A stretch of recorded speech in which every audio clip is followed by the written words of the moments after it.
The morning frost hadn't yet melted from the memorial gardens when Ambassador Gelara of the Viridian Collective felt her chest tighten with a grief so profound it threatened to collapse her carefully maintained composure. The message had arrived through encrypted channels just moments before her scheduled appearance at the Unity Day celebrations in Darwin Square. Her home planet's northern continent had been devastated by seismic failures.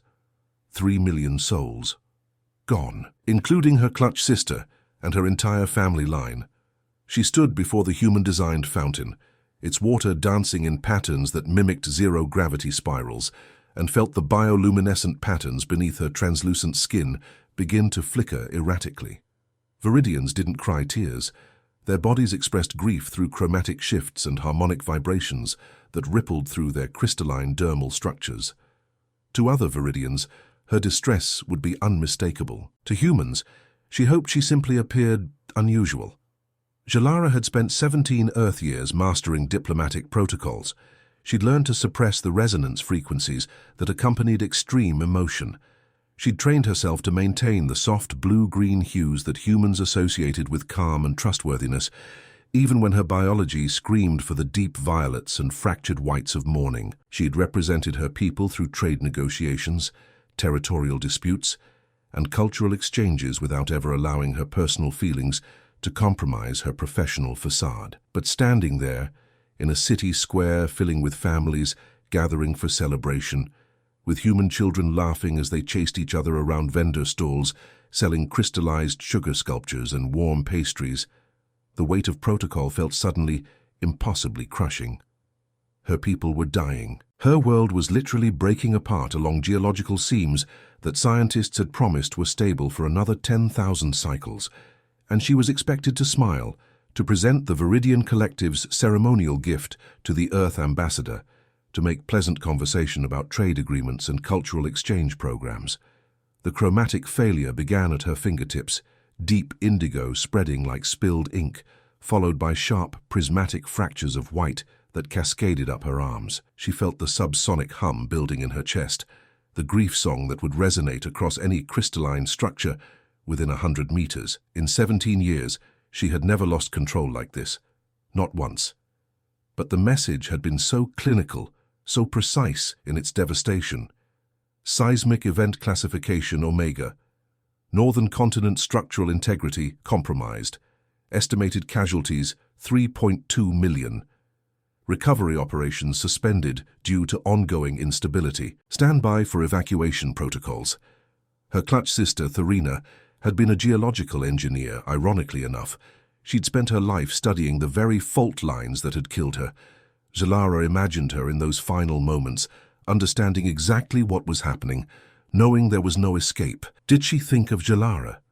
Did she harmonize one last message that would be lost in the catastrophic resonance of planetary collapse?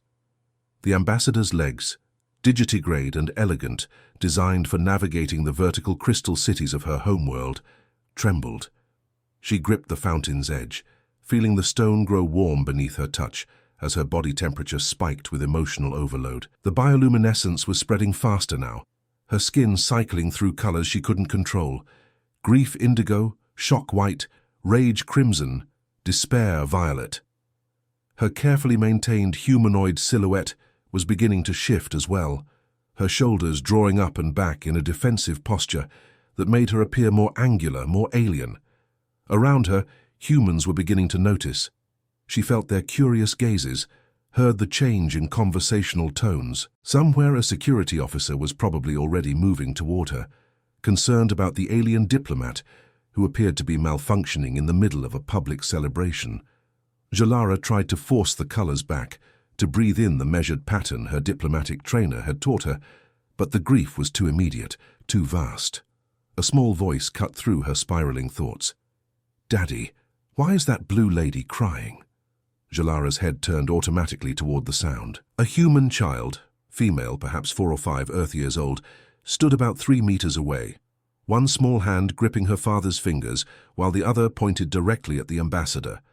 The girl had dark, curly hair pulled into 2 puffs on either side of her head, and her brown eyes were wide with the uncomplicated concern that seemed unique to young humans. The father, tall, with deep brown skin and wearing the casual earth tones that marked him as local rather than tourist, looked mortified. "Sweetie, it's not polite to point—" He'd spotted Jalara's diplomatic insignia, and his expression shifted immediately to diplomatic panic. "Ambassador, I'm so sorry. She's observing correctly," Jalara said, and was surprised to hear her voice emerge steady, despite the chromatic chaos consuming her body. Her vocal cords were a separate system, thankfully, less tied to emotional state. I am crying, in the way my people cry." The little girl stepped closer, despite her father's gentle tug on her hand. She studied Jalara with the fearless curiosity of childhood, watching the colors pulse and shift across crystalline skin. "Does it hurt?" Such a simple question, such an impossibly complex answer. "Yes," Jalara said, because diplomatic training had also taught her that humans valued honesty, especially with their young. "Something very sad happened to my family, very far away. My body is showing how I feel about it." "Oh," the girl processed this with visible seriousness. Then, with the confidence of someone who had clearly been comforted in exactly this way, "Do you need a hug?" Justin Gomez, whose daughter Maya had just offered physical comfort to an alien ambassador he'd only ever seen on news broadcasts, felt his stomach drop. "Maya, honey, I don't think—" But the ambassador was already moving. She lowered herself with startling grace, bringing her 7-foot frame down to Maya's level. Up close, Justin could see that her skin wasn't simply changing color. It was refracting light in ways that created depth, like looking into flawed gems where fracture lines caught and scattered illumination. Tears, he realized. Those fracture patterns were tears. "I would like that very much," Jalara said softly. "If your father permits." Justin found himself nodding before he'd fully processed the situation. Maya immediately stepped forward and wrapped her small arms around the ambassador's shoulders, or tried to, her reach only managing to encircle about a third of the alien's upper body. The child squeezed tight, her cheek pressed against the smooth, crystalline surface of Jalara's collarbone. And something remarkable happened. The chaotic color shifts began to slow. The fracture whites started to fade at the edges. Where Maya's warm human body pressed against alien skin, the bioluminescence shifted toward softer hues. Not the false diplomatic blue-green, but something gentler. Lavender. Soft amber. The colors of comfort accepted. Justin watched, transfixed, as the ambassador's arms came up slowly to return the embrace. Her hands were larger than Maya's entire torso, fingers long and multi-jointed, but the touch was feather-light. Careful, he could hear a sound now, barely perceptible. A harmonic hum that made his teeth ache slightly but not unpleasantly. A song without words. "My daughter died," Jalara said, speaking to Maya but clearly intending Justin to hear. "Not my genetic daughter. We don't reproduce that way. But my clutch sister, who was like a daughter and sister and best friend all together, and her children, and 3 million other people on my world." The ground broke open and swallowed them. Maya pulled back just enough to look up at Jalara's face. "That's really, really sad." "Yes, it is really, really sad. When my goldfish died, Daddy said it was okay to be sad. He said being sad means you loved something." Maya's logic was absolute. "You must have loved your sister very much." The fracture whites returned, but softer now. Not panic, just grief, pure and simple. "I did. I do. I'm sorry your sister died," Maya said with complete sincerity. Then, with the adaptability of childhood, "I'm Maya, what's your name?" "Jalara." "That's pretty. Does it mean something?" "Morning light on crystal. My clutch mother named me for the way dawn looked the day I emerged from synthesis." Justin found his voice. "Ambassador, is there anything we can do? Should I contact someone?" Jalara rose slowly, and Maya released her hold with obvious reluctance. The ambassador looked at Justin properly for the first time, and he was struck by her eyes, multifaceted like insect eyes, but somehow still conveying recognizable emotion. Gratitude, surprise, something that might have been wonder. "You already have," Jalara said. "Your daughter has done something no one has done in 17 years. She has reminded me that grief is not a diplomatic failure." "I don't understand," Justin admitted. "Walk with me?" Jalara gestured toward the quieter paths that wound through Darwin Square's Memorial Gardens. "If your daughter doesn't mind missing some of the festival." Maya immediately grabbed the ambassador's hand, or tried to, her small fingers only managing to wrap around one of Jalara's digits. "I want to hear about your world. Do you have goldfish?" And so Justin Gomez, mid-level administrator for the city's water reclamation department, found himself walking through Memorial Gardens with an alien ambassador and his precocious daughter, listening as Jalara explained crystalline ecosystems to a 5-year-old, while her skin gradually settled into colors he suspected were more authentic than anything the diplomatic corps had ever seen. They passed other humans, many of whom recognized the ambassador, and looked shocked to see her in such an informal context. Jalara acknowledged their stares with simple nods, no longer attempting to project the careful neutrality of her official role. Her colors remained visible, predominantly a deep blue-violet that Justin guessed was sustained grief, but threaded now with steadier tones, the amber he'd noticed when Maya first hugged her. Occasional flickers of something that looked almost green-gold. "Your people begin teaching empathy so young," Jalara said, after Maya had exhausted her questions about crystal forests and harmonic cities. They'd settled on a bench beneath a sculptural tree, its metallic branches designed to sing in the wind. "I've observed human children before, of course, studied your developmental psychology as part of my preparation for this posting, but intellectual understanding is different from having a kid tell you it's okay to be sad," Justin offered. "Precisely." Jalara's laugh was surprisingly human-sounding, though with an underlying harmonic quality. "In Viridian culture, we don't have childhood as you understand it. We emerge from synthesis chambers already mentally mature, though physically small. We grow in size over several years, but we begin with adult consciousness, adult knowledge, adult emotional regulation." "That sounds efficient," Justin said, "and kind of terrible." "It is both." Jalara watched Maya, who had wandered a few meters away to examine a flowering bush, still within sight, but allowing the adults their conversation. "We never have to teach empathy because it's imprinted during synthesis, but we also never learn to fail gracefully at emotion, to have someone comfort us while we're still learning what feelings mean." Justin thought about the countless times he'd held Maya through tantrums, through nightmares, through the terrible grief of dead goldfish and broken toys and friend conflicts that felt world-ending. The exhausting, beautiful work of teaching a tiny human how to be a person. "She's my whole world," he said quietly. "Her mother, left when Maya was 6 months old, decided motherhood wasn't for her. So it's been just us. Some days I have no idea if I'm doing it right. But then she does something like this, shows kindness to a stranger without hesitation, and I think maybe I haven't completely screwed it up." "You're teaching her that pain deserves acknowledgement," Jalara said. "That observation of suffering creates obligation to respond. These are not universal values, Justin Gomez. Many species, many cultures consider emotional display to be weakness. Consider comfort to be enabling that weakness. Do your people think that? We think emotion is acceptable only in private, in designated spaces with appropriate witnesses. There are grief chambers in every resonance hall where one may express sorrow, but always scheduled, always controlled. The idea of..." She gestured at herself, at the chromatic residue of her public breakdown. "This would be considered catastrophic failure. I will likely face an ethics review. Possible reassignment." The thought made Justin angry in a way he didn't fully understand. For being sad? For being human? Well, you know what I mean. For forgetting that I represent not just myself, but my entire civilization. For allowing personal grief to compromise professional function. Jalara's colors shifted slightly, taking on a darker edge. The Viridian Collective's position in the Galactic Assembly is carefully maintained. We are known for being rational, measured, predictable. If I appear unstable, you appeared grief-stricken, Justin interrupted.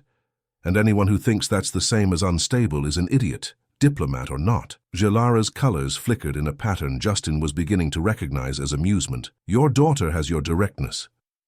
Guilty. Look, I'm just a guy who makes sure clean water gets to the right places. I don't know anything about galactic politics. But I know that if someone tried to tell me I couldn't be sad when something terrible happened, I'd tell them to... He glanced at Maya. Well, something Maya shouldn't hear. The word you're restraining yourself from using. That's also empathy, adapting your behavior to protect her developing understanding. Jalara stood, her movements fluid despite her emotional state. Your species fascinates us. Did you know that? Humans are considered dangerously irrational by most assembly species, unpredictable, too prone to emotional decision-making. But you've also achieved things other species deemed impossible, unified your world without requiring external threat, developed interstellar capacity within a single generation after first contact, integrated into the assembly without losing your cultural identity. She looked down at Maya, who was trying to coax a butterfly to land on her outstretched finger. And you do it all while remaining fundamentally beautifully emotional, while teaching your children that feelings matter. Justin felt he was on the edge of understanding something important. What are you going to do? About the review, I mean. About what happened today. Jalara's colors stabilized into something resolute, deep blue with threads of crimson. Determination, Justin thought. Maybe defiance. I'm going to file a complete report of this incident, she said, including the fact that a human child demonstrated more diplomatic wisdom in 30 seconds than I have employed in 17 years of formal service. And then I am going to request a formal address before the Assembly Cultural Committee. To say what? That we are doing it wrong. The words hung in the air, revolutionary in their simplicity. That if the goal of diplomatic service is to build genuine understanding between species, then we must be willing to be genuinely seen. Pain and all. Maya had apparently decided she was missing important conversation because she came running back, the butterfly forgotten. Miss Jalara, can you come to my birthday party? It's in 4 weeks. We're going to have a bouncy castle. Jalara looked at Justin, something almost pleading in her expression. Not asking permission, asking if this was real, if this simple kindness was truly being offered, without political calculation. We'd love to have you, Justin confirmed. Fair warning, it'll be 12 kindergartners hopped up on sugar. Not exactly a diplomatic reception.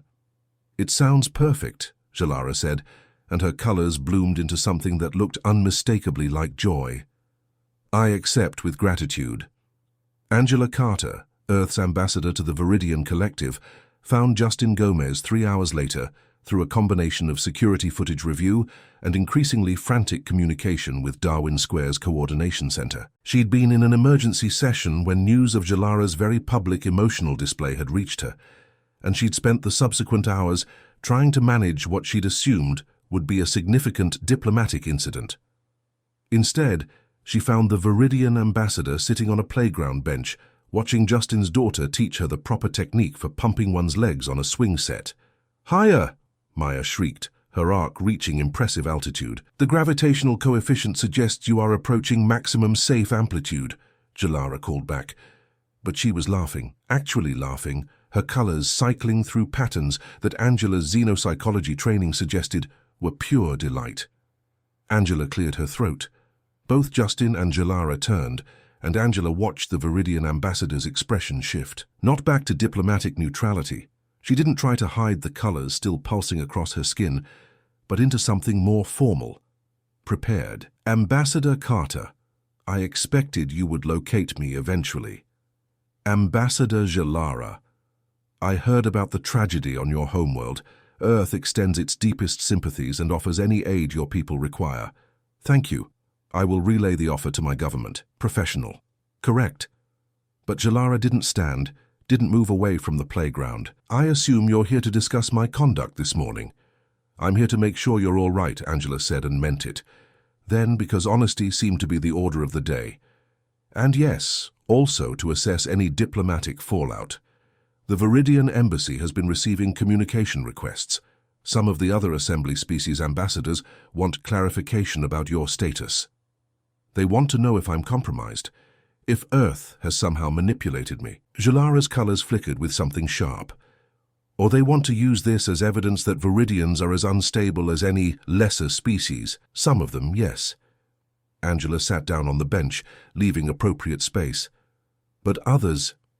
Jalara, Ambassador Catherine of the Avari, called me personally. She asked if you were truly all right. She said she'd lost family in the nest wars, and had never been permitted to acknowledge it publicly. She said, watching the footage of you in the square was the first time she'd felt seen in decades. That stopped Jalara mid-thought. Catherine said that. She did, and she wasn't the only one. I've had 6 different ambassadors reach out in the last hour, some curious, some concerned, but mostly saying they wish they had your courage. Justin, who had been trying to make himself invisible during this exchange, spoke up. For being sad in public? That takes courage in your world? Angela looked at him properly for the first time.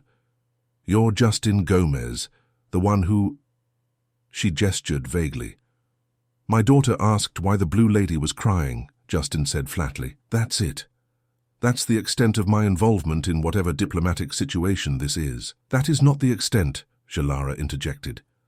Your daughter demonstrated a principle Earth seems to understand instinctively, that acknowledging pain is not weakness. That comfort offered without calculation is valuable. That grief witnessed is grief honored. She turned to Angela. I intend to formalize this observation, to request that the Assembly review its emotional display protocols. Angela felt her eyebrows rise. That's ambitious. The Assembly has maintained those protocols for 3,000 years, and in 3,000 years, how many genuine friendships have formed between member species?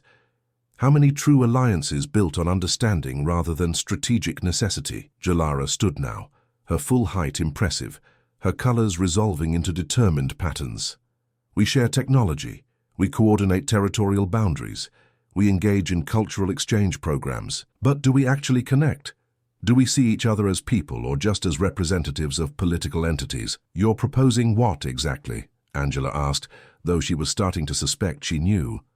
A pilot program, beginning with Earth and Viridian relations if your government agrees. Instead of maintaining emotional neutrality as our diplomatic default, we encourage authentic emotional presence. We share our grief, our joy, our uncertainty. We permit our children to interact with our diplomatic counterparts. Jalara looked at Maya, still swinging. We remember that we are people first, positions second. Justin snorted. You're going to get in so much trouble. Undoubtedly, Jalara agreed. But I have already committed the transgression. I might as well make it meaningful. Angela found herself smiling. The Viridian Embassy is going to hate this. The Viridian Embassy has spent 17 years filing reports about how Earth's emotional volatility makes sustained alliance unlikely, Jalara countered. Perhaps it's time for a different assessment. Perhaps Earth's strength lies not in spite of your emotional engagement, but because of it. I'll take it to the Secretary General, Angela said. But Jalara, you need to understand, if you pursue this formally, some of the other Assembly species will see it as weakness. They'll use it against the collective standing. Let them try. Jalara's colors flashed with something that looked remarkably like human defiance. I have experienced today what 17 years of perfect diplomatic protocol never achieved. I have been seen, comforted, welcomed not as a political entity, but as a person in pain. Your species offers this freely, even to strangers, even to aliens. That is not weakness, Ambassador Carter. That is terrifying strength. Maya had apparently grown bored with swinging, and came running over, breathless and grinning. Daddy, I'm hungry. Can we get lunch? Sure, sweetie. Justin stood, then hesitated. Ambassador Jalara, you're welcome to join us. It's just going to be sandwich shop, probably, nothing fancy. I would be honored, Jalara said immediately. Then to Angela, unless duty demands otherwise. Angela thought about the stack of messages waiting for her response, the formal statements that needed drafting, the careful political dance required to navigate this unexpected situation. Then she thought about Ambassador Catherine's voice, the longing in it when she'd said, I wish I'd had her courage. Duty can wait an hour, Angela decided. I want to see what happens when you try human food. The sandwich shop was crowded with Unity Day celebrants, and every head turned when the 2 ambassadors entered with Justin and Maya. But Jalara didn't try to hide, didn't retreat into diplomatic persona.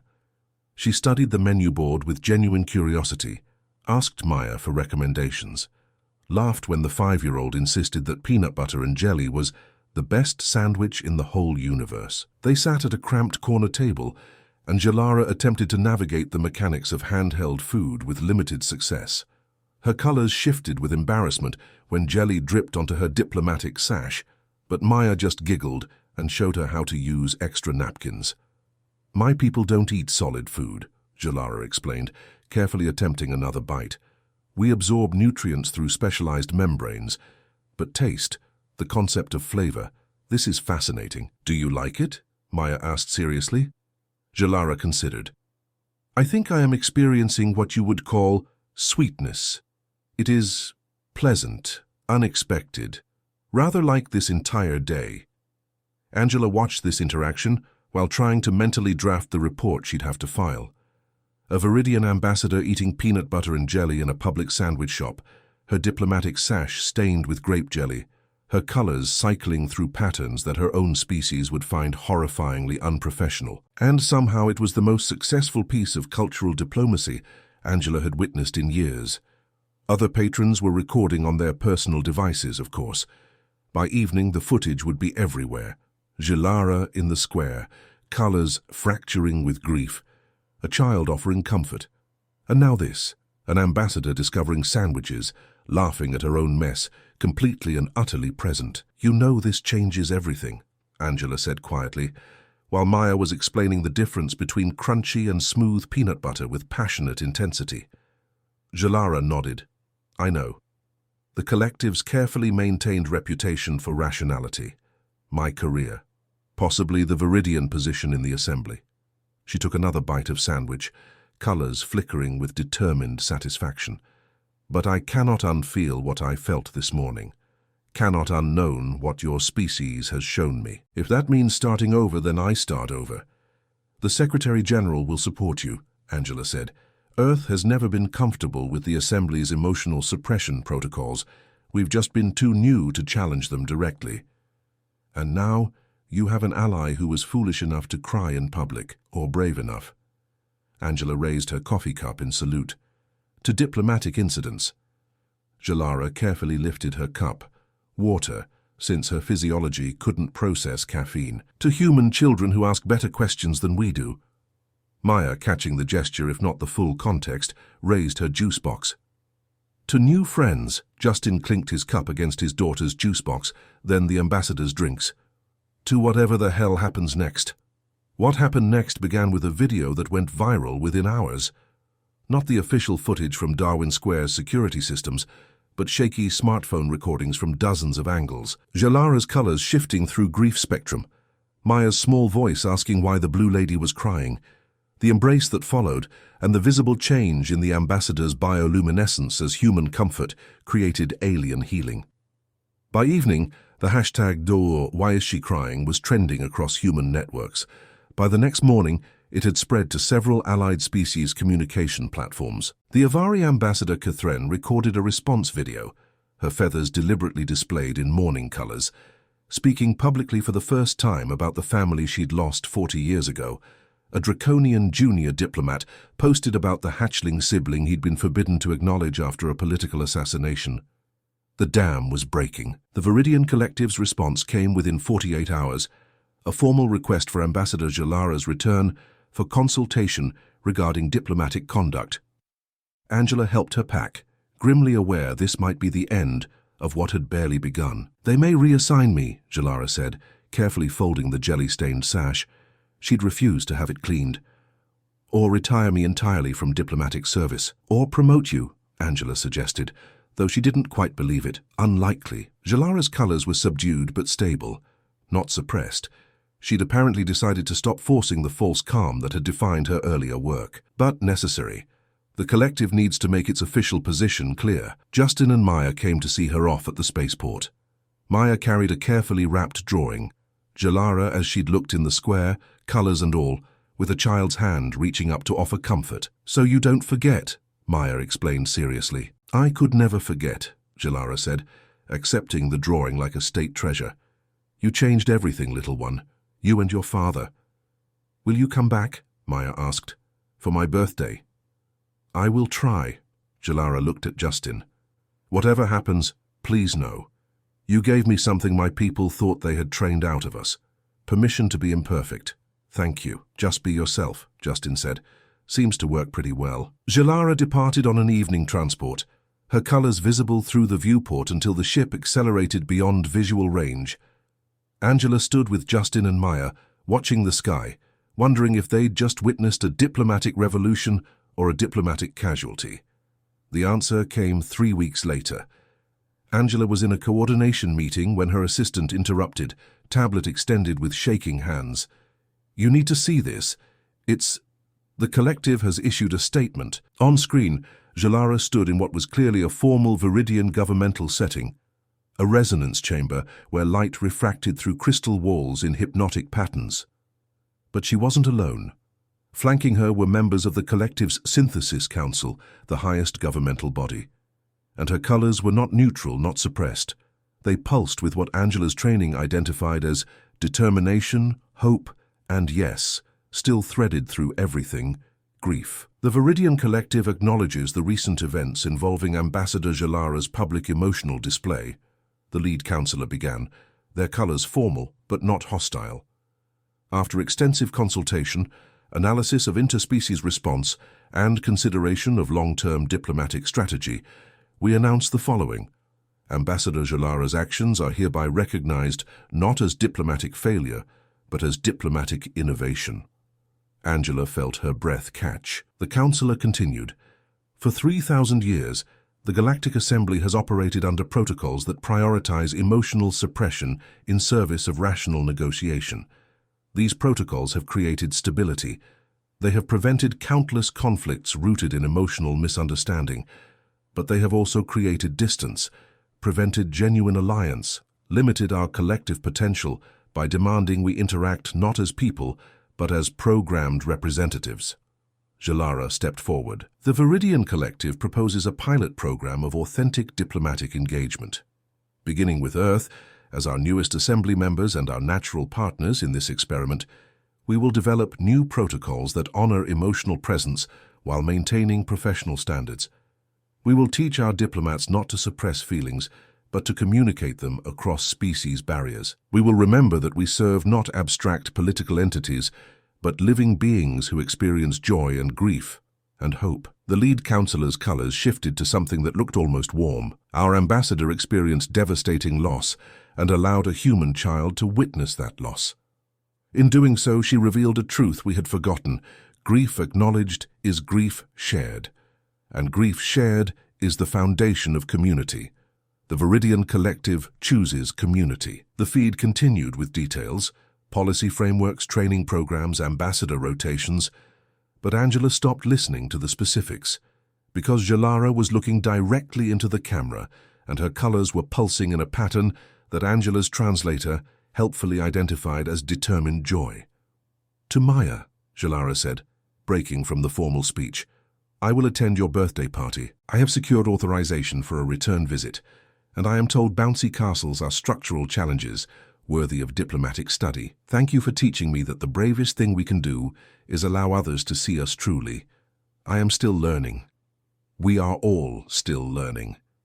But thanks to you, we are learning together." The video ended.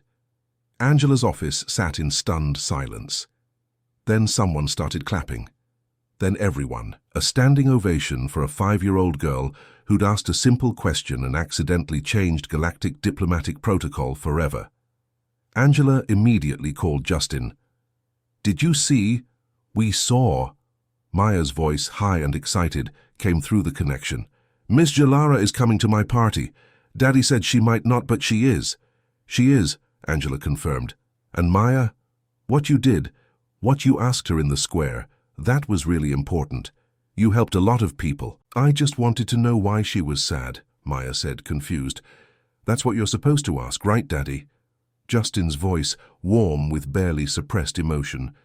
"Yeah, sweetie, that's exactly what you're supposed to ask." The birthday party, 3 weeks later, was attended by 12 kindergartners, various parents, one exhausted mid-level water administrator, 2 ambassadors, and a growing media presence that Angela's security team worked hard to keep at appropriate distance. Jalara arrived with gifts, a crystalline sculpture that projected harmonic frequencies in response to touch, and a children's book translated into standard English about Viridian history. But mostly, she arrived ready to play, her colors bright with anticipation. her diplomatic sash notably absent in favor of what Justin recognized as Viridian casual wear. Watching an alien ambassador attempt to navigate a bouncy castle became the second most viewed video in Earth's network history, surpassed only by the original square footage. Jalara's long legs tangled hilariously, her colors flickering with embarrassment and delight, while human children shrieked with laughter and offered contradictory advice. Later, after cake and presents and the organized chaos of preschooler socialization, Jalara sat with Angela in Justin's modest backyard, while Maya and her friends played an elaborate game that seemed to involve defending the universe from invisible threats. Catherine has requested participation in the program, Jalara said quietly. So has the Draconian ambassador. Even the Crystalline Choir is considering it, though their concerns about emotional resonance creating structural harmony issues are not entirely without merit. How many species total? Angela asked. 15 have expressed formal interest. 23 more are observing to assess outcomes. Jalara's colors shifted thoughtful blue. The Assembly Cultural Committee has agreed to a 5-year pilot program. If successful, the protocols may be revised system-wide, and if not successful, then we will have tried, and trying matters. Jalara watched Maya, who was explaining her game's rules to a smaller child with exaggerated patience. I have been asked to co-develop the new training curriculum.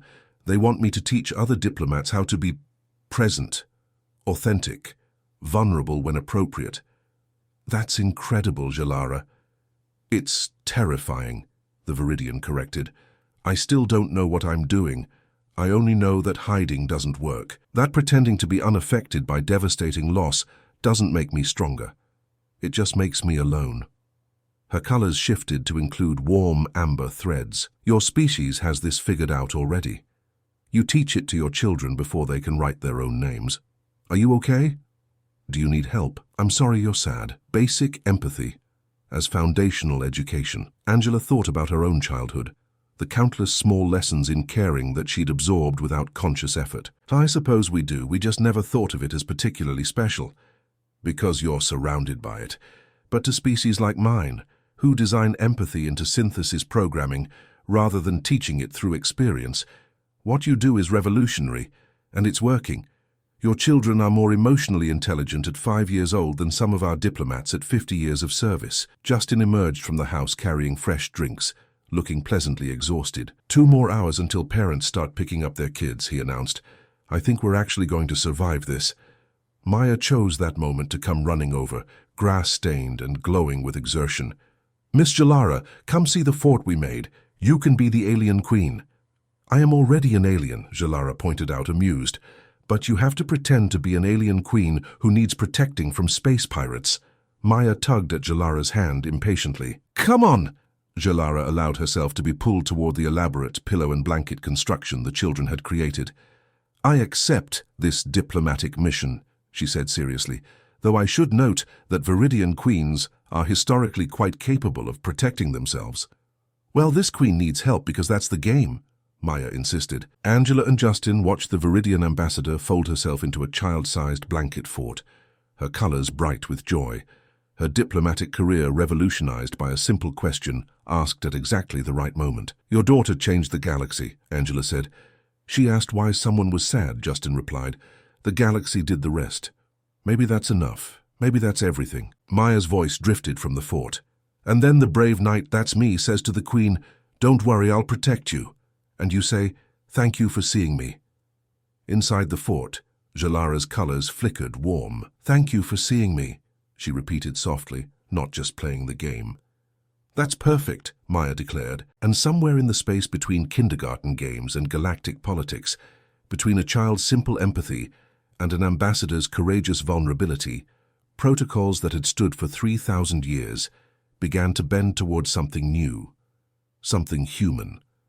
Something better. The story could have ended there, with the party, with the policy changes, with the neat resolution of crisis transformed into opportunity. But life rarely offers such clean conclusions, and the real work of change had only begun. 6 months after the birthday party, Jalara stood before the Galactic Assembly Cultural Committee, presenting the preliminary results of the Authentic Engagement pilot program. The chamber was designed to accommodate dozens of species simultaneously, environmental controls creating discrete comfort zones, while translation systems rendered communication into each delegate's preferred format. She'd prepared for hostility. The conservative factions of multiple species had already filed formal objections, arguing that emotional authenticity in diplomatic contexts created unacceptable vulnerability, compromised negotiating positions, and violated ancient protocols designed to prevent exactly the kind of messy, interpersonal complications that humans seem to consider normal. What she hadn't prepared for was the Corthian delegates' tears. Corthians were silicon-based, crystalline like viridians but denser, more opaque. Their emotional displays were subtle, minor vibrations, barely perceptible temperature changes. They prided themselves on absolute emotional control, on negotiations conducted with mathematical precision. But Delegate Thorix was crying.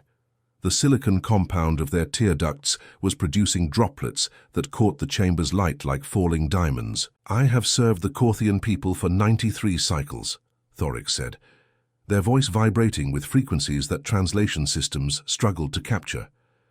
"I have negotiated 17 major treaties, resolved countless territorial disputes, represented my species with distinction, and in 93 cycles I have never once admitted that I am lonely."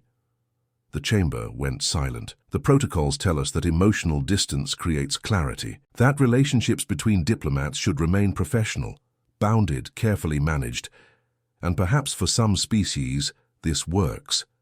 But my people, we are not naturally solitary. Before we achieved spaceflight, we lived in great crystalline clusters where emotional resonance connected us constantly. Coming here to this chamber, where I must maintain individual presence, speaking for my world while disconnected from my world, it is agony. It has always been agony. I simply never had permission to say so. Thorix turned to Jalara. "Your pilot program included a provision for what you called emotional check-ins, scheduled times when participating diplomats could be honest about their state of being without diplomatic consequence. When Avari Ambassador Catherine asked me last week, 'How are you really?' I did not know how to answer, so I told the truth. I said I was lonely. I said I missed my cluster. I said I did not know if I could continue this work." The Corthian's voice stabilized slightly. "And Catherine, who I have worked beside for 40 cycles, who I thought I knew, Catherine told me that she understood, that she missed her flock, that the isolation of individual assignment had nearly broken her spirit twice. And then she asked if I wanted to share a meal. Not a negotiating dinner, just food, just company." Jalara felt her colors shifting with emotions she couldn't have named. Hope, maybe.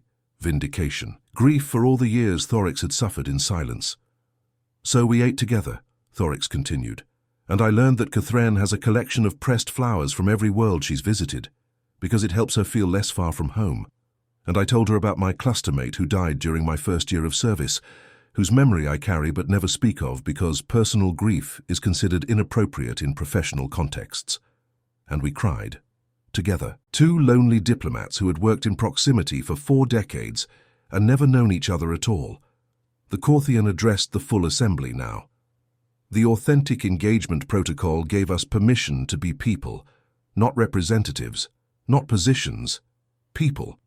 I support its continuation not because it makes us better negotiators, though I believe it does, but because it makes us less alone. And any protocol that reduces the essential loneliness of this work deserves our serious consideration." The vote wasn't unanimous. 14 species registered formal objections, requesting exemption from any mandatory authenticity requirements. But the pilot program was extended for 3 more years, expanded to include 28 participating species, and granted funding for comprehensive training curriculum development. Jalara left the chamber to find Angela waiting, along with a video message cued on her diplomatic tablet from Justin and Maya. "We wanted you to know we're proud of you," Justin said on screen, his arm around Maya. "I mean, I still don't really understand half of what you're doing, but it sounds important." "Tell her about school," Maya insisted. "Right. So Maya's teacher asked the class to write about heroes. And Maya wrote about you, about the day in the square, and how you taught her that it's okay to be sad when sad things happen. The teacher loved it. Actually called me to ask if it was a true story. Maya's face filled the screen. I got a gold star, and Miss Jennifer said I was very perceptive, which Daddy says means I notice good things. She paused, then added with complete seriousness, "Are you still sad sometimes about your sister?" Jalara's colors flickered. Even recorded, even across vast distance, that child could reach her. "I am," Jalara said to the screen, though they couldn't hear. "But less alone in it. Thank you for that." Angela put a hand on her shoulder. "The Secretary General wants to host a dinner in your honor. Nothing fancy. They suggested that restaurant in Darwin Square you liked, the sandwich place." Jalara's laugh was surprised, genuine. "Diplomatic honors served with peanut butter and jelly. Apparently Maya suggested it. She's on the guest list, by the way. The Secretary General specifically requested her presence. A 5-year-old at a formal diplomatic dinner. A 5-year-old who accidentally reformed 3,000-year-old protocols. I think she's earned a seat." The dinner happened 2 weeks later, and it was simultaneously the strangest and most successful diplomatic function Angela had ever attended. Maya sat between Jalara and Ambassador Catherine, explaining her kindergarten's social dynamics with the seriousness of someone presenting critical intelligence. She recounted the intricate nuances of who had claimed the coveted position of line leader for the snack time parade, detailing the alliances formed and fractured over a shared block of brightly colored plastic, and the delicate art of conflict resolution involving a particularly stubborn crayon dispute. The Avari ambassador listened with rapt attention, her complex facial sensory organs subtly shifting in a pattern that indicated profound intellectual engagement, occasionally asking clarifying questions about the apparent drama, probing the motivations behind a child's desire for perceived status or the emotional fallout of an unshared toy. Catherine's queries were not merely polite, but analytical, dissecting the raw, unvarnished expression of human social hierarchy and reciprocal altruism playing out in a miniature yet strikingly familiar ecosystem. "Your species has remarkable training programs for emotional intelligence," Catherine observed to Justin, her voice a low hum of curiosity. "You said she is in what you call kindergarten, and already at such a tender age, she understands complex social dynamics, demonstrates consistent empathy, recognizes emotional states in others, including different species, and even engages in spontaneous, intuitive mediation. This is not merely impressive. It suggests a fundamentally different developmental paradigm than our own carefully structured growth sequences." "She's 5, Justin said, slightly defensive, a faint flush creeping up his neck. He felt a familiar human impulse to downplay the extraordinary, to frame the miraculous as mundane. "This is just normal 5-year-old stuff. We try to teach them to share and be nice, but mostly they figure it out themselves with a bit of guidance." He gestured vaguely, as if the sheer organic chaos of human child-rearing was self-explanatory, failing to grasp the revolutionary aspect through Catherine's alien lens. "Precisely," Catherine said, her gaze unwavering, a profound understanding dawning in her multifaceted eyes. "Normal for you, extraordinary for most species, especially those whose societal advancements are built upon calculated genetic programming and controlled environmental conditioning from conception. Do you have any idea how revolutionary your approach to child development would be for species that engineer their young, rather than raising them through such profoundly unscripted, emotionally rich environments? Our children are designed for specific roles, their emotional responses modulated for efficiency and societal harmony. The spontaneous, messy, glorious unfolding of your young ones, learning through mistakes and raw connection, is a concept that shakes the foundations of our pedagogical philosophies. I just try to make sure she's kind to people and doesn't eat too much sugar," Justin reiterated, still struggling to reconcile his everyday parental efforts with such grand pronouncements. "I'm not doing anything revolutionary, it's just parenting." He spoke with a shrug, a dismissive wave of a hand, as if to underscore the mundane nature of his endeavors. Yet, beneath the surface of his casual assertion lay the sprawling, intricate tapestry of human nurturance, a lineage stretching back to the dawn of consciousness. The weight of millennia of human evolution, of countless generations of mothers and fathers patiently, painstakingly, often imperfectly, nurturing their young, was invisible to him in its sheer ubiquity, like the air he breathed or the gravity that held him to the ground. He couldn't see the forest for the trees, couldn't discern the profound artistry embedded within the everyday brushstrokes of raising a child with an open heart and curious mind.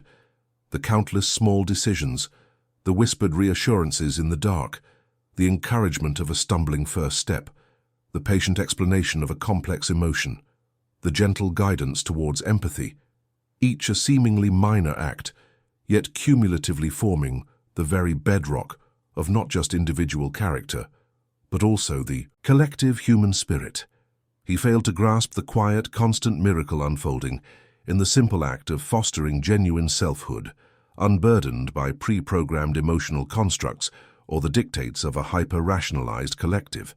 His actions, in their quiet authenticity, were truly a form of untamed biological genius. Jalara's colors flickered with amusement, a gentle, understanding ripple of amber and soft sapphire, dancing across her dermal cells like sunlight on a calm sea. You're doing everything revolutionary, Justin. You simply don't have context to recognize it, to fully grasp the profound divergence of your species' approach from almost every other sentient civilization we have encountered. Her voice, a melodic cadence, carried an underlying current of wonder. You do not witness the alternative, the meticulously constructed emotional landscapes of our young, where empathy is studied as a theorem, a complex algorithm to be understood and applied for societal benefit, rather than felt as an innate, often messy, impulse, an uncontrollable surge of connection. For us, social cohesion is a grand architectural feat, engineered with precision, every interaction mapped and optimized, not organically discovered through the vibrant, often chaotic, negotiation of friendship, the spontaneous give and take of shared vulnerabilities and unscripted joys. Where you see a child learning to share a toy, we see a meticulously calibrated scenario designed to instill cooperative behavior within predefined parameters. Your species, in its very process of bringing forth new life, is cultivating the most potent diplomatic tool imaginable. Unvarnished, authentic connection born of genuine emotional experience, a capacity for spontaneous emotional resonance that defies all our sophisticated models and algorithms. She paused, her hues settling into a pattern of thoughtful admiration, a rich, contemplative violet merging with an inquisitive green. It is a form of exquisite, unintentional genius, a biological imperative that has inadvertently endowed your species with an unparalleled capacity for bridging divides, a truly disruptive innovation in the realm of interspecies relations, honed not in laboratories or diplomatic academies, but in homes, playgrounds, and the quiet spaces between a parent and child. The Secretary General, a dignified woman whose silver hair bespoke decades of navigating the most complex galactic politics, her features etched with the subtle lines of countless negotiations and profound responsibilities, raised her intricately carved crystal glass, its multifaceted surface reflecting the soft ambient light of the dining hall in a kaleidoscope of muted colors. To Maya Gomez, who asked a simple question and changed everything. Her voice, usually measured and formal, a tone perfected through years of maintaining diplomatic neutrality and projecting an aura of unflappable authority, now held a warmth that was deeply uncharacteristic for a diplomatic function of this magnitude. It was a warmth that spoke of genuine sentiment, a testament to the seismic shift that had occurred within these hallowed halls, shattering layers of ingrained protocol and guarded skepticism. Her words resonated with the weight of unseen revolutions, of paradigms subtly but irrevocably altered, not by treaties signed or power ceded, but by the purest form of innocent inquiry, a child's directness piercing the veil of millennia-old caution. It was a revolution of the heart, quiet yet profound, reshaping the very contours of how diverse species perceived and interacted with one another, moving from a landscape dominated by strategic calculation to one illuminated by shared humanity, or rather, shared sentience. The foundations of galactic exchange, once rigid and transactional, were now infused with the potential for something far more organic and resilient. Mutual respect forged in the crucible of vulnerability. To simple questions, Jalara echoed, her own voice carrying a newfound resonance, a timbre that vibrated with a depth of feeling she hadn't known she possessed, now unrestrained by the rigid strictures of Viridian emotional control. Her colors glowed with a vibrant sincerity, a shimmering blend of iridescent pinks and hopeful blues, like a nebula birthing new stars. And to the courage to answer them honestly. She acknowledged the profound bravery required not just of Maya to ask, her small voice cutting through the solemn silence, but of herself to respond, to dismantle years of ingrained suppression, to peel back the carefully constructed layers of Viridian stoicism and present a raw, unshielded truth to a galaxy that had never truly seen her, only a polished projection of competence and emotional detachment. This courage, she now understood with a clarity that resonated through her entire being, was not the brashness of a warrior charging into battle, nor the calculated risk of a diplomat manipulating a negotiation, but the quiet, incandescent strength of vulnerability, the radical, transformative act of allowing oneself to be truly known, to stand exposed in the harsh light of judgment, yet choosing authenticity above all else. It was the bravery of shedding the armor that had once defined her, and trusting in the inherent resilience of her true self. Maya, not entirely understanding the full weight of the words or the cosmic implications of the paradigm shift she had inadvertently triggered, but recognizing a celebratory toast when she saw one, lifted her juice box with an unself-conscious cheer, clinking it brightly against the elegant crystalware surrounding her, a sound that cut through the hushed reverence of the room like a bell on a quiet morning. And to new friends, her unburdened enthusiasm, a pure, effervescent joy untainted by strategic considerations or political maneuvering, cut through the formal air, a vibrant reminder of the fundamental, uncomplicated delight that had sparked such profound change. A simple gesture of goodwill devoid of ulterior motives. Her simple declaration, born of a child's unreserved heart, encapsulated the very essence of what they were all striving for: connection beyond protocol, fellowship beyond faction, a bond predicated not on strategic alliances or shared threats, but on genuine affection and shared understanding. A universal desire for belonging that transcended even the vastness of interstellar space. It was the purest form of diplomacy, expressed with an honesty that few adults dared to voice openly. The assembled diplomats, human, Viridian, Avari, and 4 other species, who'd eagerly joined the burgeoning Authentic Engagement program, a new initiative born directly from Jalara's experience and championed by the Secretary-General herself, now recognized as the indispensable bedrock for true intergalactic harmony, raised their glasses, a symphony of delicate chimes echoing through the hall, a soft, harmonious counterpoint to the earlier, more somber pronouncements, to friendship, to honesty, to the revolutionary act of being seen. Each individual, from the multi-limbed ambassadors of the Xylos Collective, whose complex physiology usually dictated an inscrutable, almost robotic demeanor, to the shimmering, ethereal representatives of the Lumina, whose very forms were composed of pure light and emotion, acknowledged in that shared moment the profound shift from opaque, strategic interaction to transparent, genuine, human-alien understanding. They recognized the tectonic plates of galactic relations beginning to move, not through grand treaties or power plays, but through the intimate, often uncomfortable process of mutual recognition and empathy. To be seen, truly seen, without the mask of diplomatic formality or cultural artifice, without the carefully constructed narratives of national interest or species superiority, was an experience that many had never known, an exposed vulnerability that felt both terrifying and exhilarating. Its promise, the potential for a galaxy truly connected, not merely coexisting, was breathtaking in its scope and its profound implications for lasting peace and shared progress. The program, now widely dubbed the Jalara Accords by the intergalactic press, was already showing early signs of reducing long-standing tensions, simply by encouraging the uncomfortable but crucial act of authentic self-disclosure, replacing ancient suspicions with nascent trust. Later, walking through Darwin Square's Memorial Gardens with just her colors visible against the deepening twilight, a soft spectrum against the fading light, and the cool evening air gently caressing her intricate sensory tendrils, Jalara stood again at the fountain where everything had changed. The water murmured a quiet, ceaseless story, its constant flow a counterpoint to the tumultuous narrative churning within her, a tempest of emotions that had finally been unleashed. She could still vividly feel that precise moment.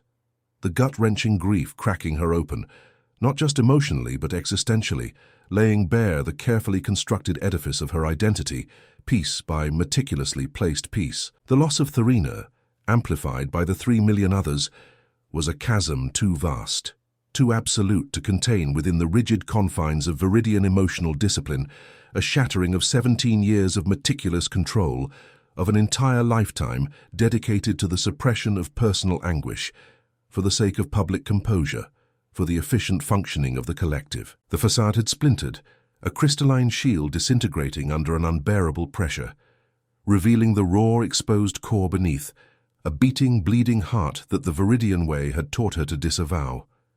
The intricate web of rationalizations and emotional compartmentalizations that had sustained her had collapsed, leaving her utterly exposed, yet paradoxically, utterly free for the first time. And she could still feel Maya's small arms wrapping around her shoulders, a spontaneous, unbidden gesture of comfort that had bypassed every shield and protocol, every carefully erected barrier of species difference and emotional reserve, penetrating directly to the heart of her pain, an innocent conduit for a profound human truth. Does it hurt? The question, so simple, so direct, so utterly devoid of artifice, of subtext, of any expectation other than pure understanding, had been a key that unlocked a prison she hadn't even realized she was inhabiting, a meticulously constructed cell of self-denial and emotional isolation. It was a question that had invited honesty, demanding nothing less than the truth, cutting through the Viridian imperative of stoic endurance, daring to acknowledge the very existence of suffering. It had created a space where the truth could finally breathe, unchoked by the need for composure, unmasked by the dictates of efficiency. Yes, it hurt. It still hurt. Therina was still gone, a void that no amount of diplomatic success or galactic understanding could ever truly fill, a wound that throbbed with a persistent ache, along with 3 million others whose absence was a collective scar upon her people, a silent scream woven into the fabric of Viridian consciousness. That pain hadn't miraculously disappeared, simply because she'd acknowledged it publicly, or because she had finally allowed herself to weep openly in front of strangers, sharing her deepest sorrow with a foreign species. The tears had been shed, the raw emotion released, a torrent washing away years of internal damning. But the cause remained, immutable and devastating. The scar was still present, deep and unyielding, a constant throb beneath the surface of her composure, a silent testament to a loss that defied easy categorization or swift resolution, resisting the relentless Viridian cultural imperative to compartmentalize and overcome, to move on with stoic efficiency, to reduce all experience to data points on a path to logical progression. It was a mark etched not just on her spirit, but on the very fabric of her existence, a permanent alteration, a foundational shift that redefined her being in ways she was only beginning to comprehend, an enduring testament to a love that had defied even death. But the pain was different now. Shared, witnessed, honored. It was no longer a solitary burden, a poison silently corroding her spirit from within, forcing her to construct elaborate internal barriers, an intricate mental architecture designed solely to contain and conceal.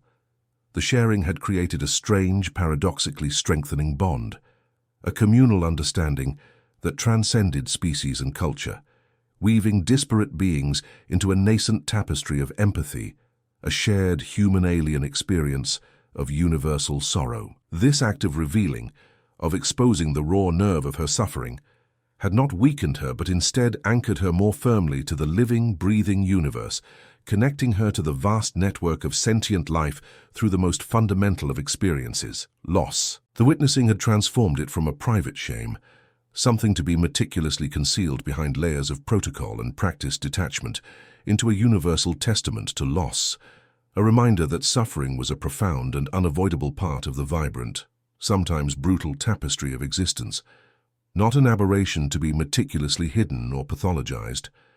And the honoring, that was perhaps the most profound shift of all. Maya's simple, innocent act of physical comfort, her small hands providing an unbidden warmth, had, without knowing it, honored Therina's vibrant life, Jalara's deep and abiding love, and the sacred, terrible weight of grief itself, allowing it to exist without judgment, without the need for immediate resolution or intellectual dissection. It was a pain that had finally found its place in the world, accepted rather than rejected, acknowledged rather than denied, no longer a disruptive force to be suppressed, but an integral part of her evolving self. It had become a part of her, not a malevolent force tearing her apart, but an integral thread in the evolving pattern of her being, a foundation upon which a new, more authentic self could be built, stronger and more resonant for having embraced its fragility. The profound relief that came with this acceptance was like a cleansing rain, washing away years of internal struggle,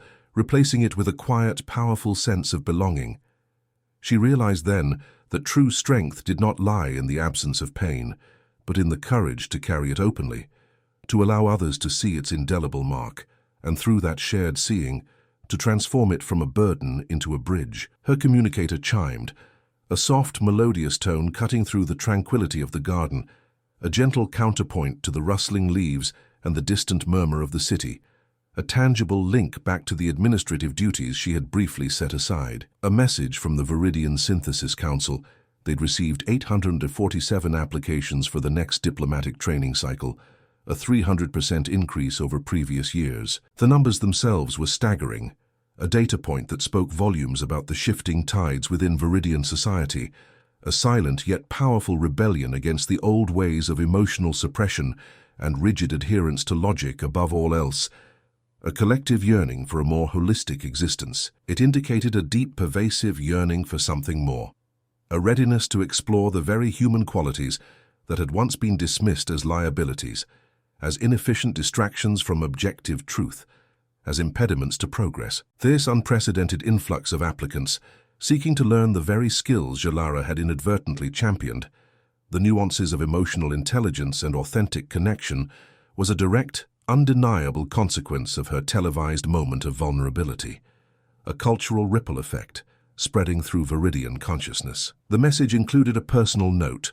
a rare and deeply significant deviation from their usual austere, dispassionate reports, bypassing layers of bureaucratic formality and hinting at an internal shift even within the council itself. Your sister would be proud.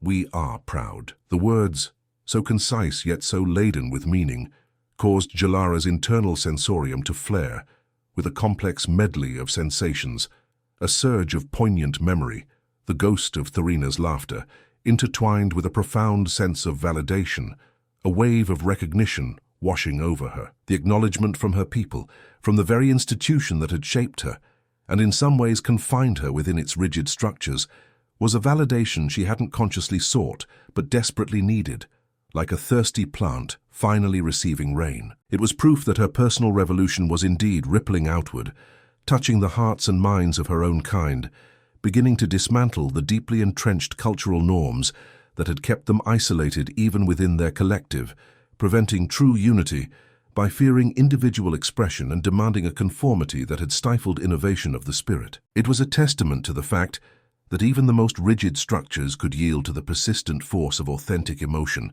showing a path forward for an entire civilization. Jalara's colors cycled through a breathtaking spectrum across her dermal cells, the deep, resonant grief purple for Tharina, still present and undeniable, a solemn chord in the symphony of her being, but now intertwined with a radiant, effervescent joy gold for the hope of a new future, a shimmering promise of what could be, a sunrise after a long, dark night, and a dozen shimmering shades between, each a nuanced expression of her newly integrated emotional landscape. There was the cautious emerald of uncertainty, acknowledging the uncharted territory ahead, the thrilling prospect of a path not yet defined, the calming cerulean of peace, a newfound internal equilibrium that settled her tendrils and quieted the mental clamor, the warm rose of affection, radiating outwards to those who had offered solace and understanding, a recognition of profound kinship, and the vibrant coral of burgeoning discovery,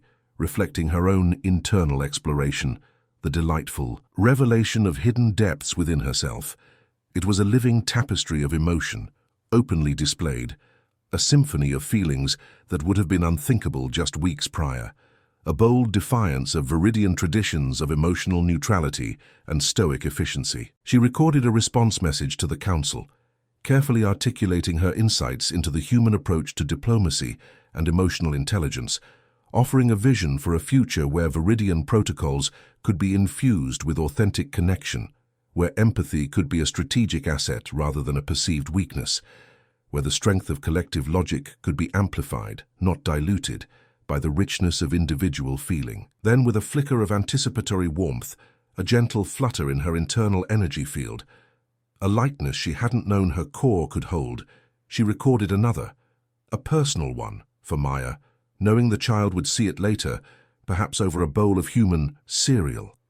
Utterly oblivious to the galaxy-altering ripples her small, compassionate gesture had created, yet profoundly deserving of the recognition for her unwitting genius. This simple act of recording, of conveying such complex emotions through a visual medium, was itself a revolutionary step for a being who had spent her existence meticulously suppressing all outward signs of inner turmoil. "Thank you," she said to the recording, to the human child who would eventually see her message flicker across a screen. Her words carefully chosen, each syllable imbued with genuine gratitude, a sentiment she now understood with a depth previously unattainable, a richness beyond mere intellectual comprehension, for teaching me that the bravest thing we can do is allow others to see us truly, in our rawest, most vulnerable state, without the masks of composure or the shields of practiced detachment that we so meticulously construct over lifetimes, believing them to be our protectors. These intricate disguises, woven from societal expectations, the fear of judgment and personal insecurities, serve only to create an illusion of strength, a facade behind which our true selves wither, slowly starving for genuine connection. You showed me that hiding our pain, our fear, our longing, the very core of our shared experience across all sentient life, does not make us stronger.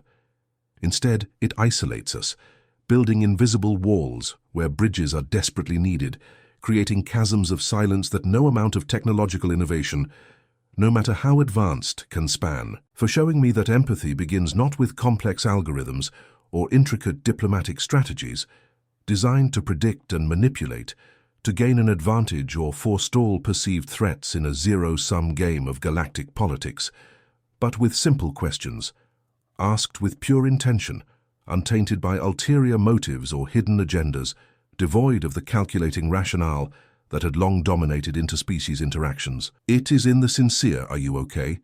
that the first fragile threads of understanding are spun, delicate yet enduring, far more resilient and capable of sustaining true connection than any meticulously calculated advantage or strategic gambit. For reminding me that protocols, in their purest form, are meant to serve people, to facilitate understanding and connection between diverse beings, to create pathways for collaboration and shared progress, not the other way around, not to become an impenetrable barrier between beings yearning for genuine contact, an excuse to avoid the messy, unpredictable beauty of true interaction, the very essence of what it means to be alive and connected in a complex universe. Protocols, when they become an end in themselves, are simply sophisticated forms of denial, obstructing the very flow of life they were designed to regulate. She paused, collecting her thoughts, the weight of her revelations settling gently upon her, watching her reflection shimmer in the still water of the fountain, noting the subtle yet profound changes in her own visual spectrum. Her face, usually a study in controlled neutrality, a careful arrangement of features designed to betray no inner turmoil, no flicker of personal sentiment, now held a softness, an openness she hadn't known was possible, a testament to the seismic internal shift that had profoundly altered her external presentation, allowing her true self to finally emerge, radiant and unburdened. She then added, her voice resonating with a quiet conviction that carried across the peaceful garden, echoing softly through the twilight, carrying the undeniable weight of newly acquired wisdom, a wisdom earned through profound pain and unexpected grace. "I think you will grow up to change many things, Maya Gomez. Your innate curiosity, that fearless impulse to ask the simplest, most profound questions, cutting through layers of obfuscation and cultural difference with an almost surgical precision. Your fearless capacity for connection, reaching out without reservation across perceived boundaries, seeing past species and status to the sentient being beneath the superficial distinctions. Your simple honesty, devoid of the pretense and complexity that adults often adopt to navigate a complicated world, these are not mere childish traits to be outgrown, to be discarded as one matures into the supposed sophistication of adulthood.